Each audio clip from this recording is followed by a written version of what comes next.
سلام، وقت شما بخیر و مجموعه خبری امروز از اداره تحقیقاتی و نشراتی اوروج خوش آمدید. در آغاز سرخط خبرها: اشتراک سفیر افغانستان در ایران در مراسم گرامیداشت از روز جهانی افراد دارای معلولیت در تهران،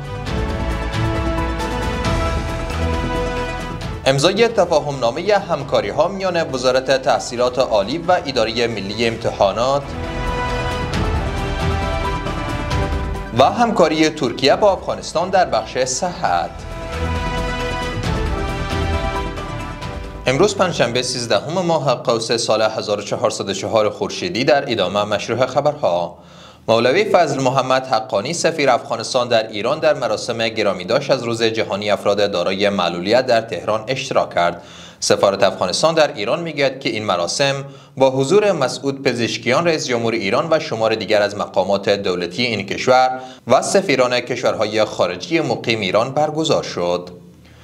تفاهمنامه همکاری‌های سه‌جانبه میان وزارت تحصیلات عالی، اداره ملی امتحانات و اداره تعلیمات تکنیکی و مسلکی امضا شد. وزارت تحصیلات عالی هدف از امضای این تفاهمنامه را فراهمسازی زمینه تحصیلات عالی ویژه برای افراد دارای معلولیت عنوان کرده است. بر اساس این تفاهمنامه ادارات یاد شده در زمینه طرح، تنظیم و تطبیق برنامه‌ها، امتحانات اختصاصی کانکور، انکشاف نصاب تعلیمی و تعیین معیارهای شمولیت افراد دارای معلولیت و ایجاد زمینه‌های کاری برای فارغان معلول همکاری خواهد کرد.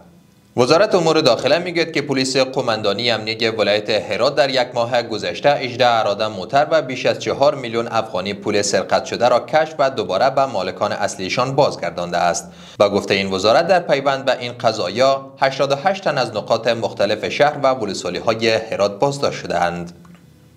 و در اخیر مولوی عبدالولی حقانی معین عرضه خدمات صحی وزارت صحت عامه در سفرش به ترکیه با معاون وزارت صحت عامه آن کشور دیدار کرد. آقای حقانی در این دیدار از مسئولان صحت عامه ترکیه خواست تا در بخش ساخت و تجهیز شفاخانه‌ها در افغانستان، صدور ویزا برای بیماران و ارتقای ظرفیت دکتران افغان همکاری کنند.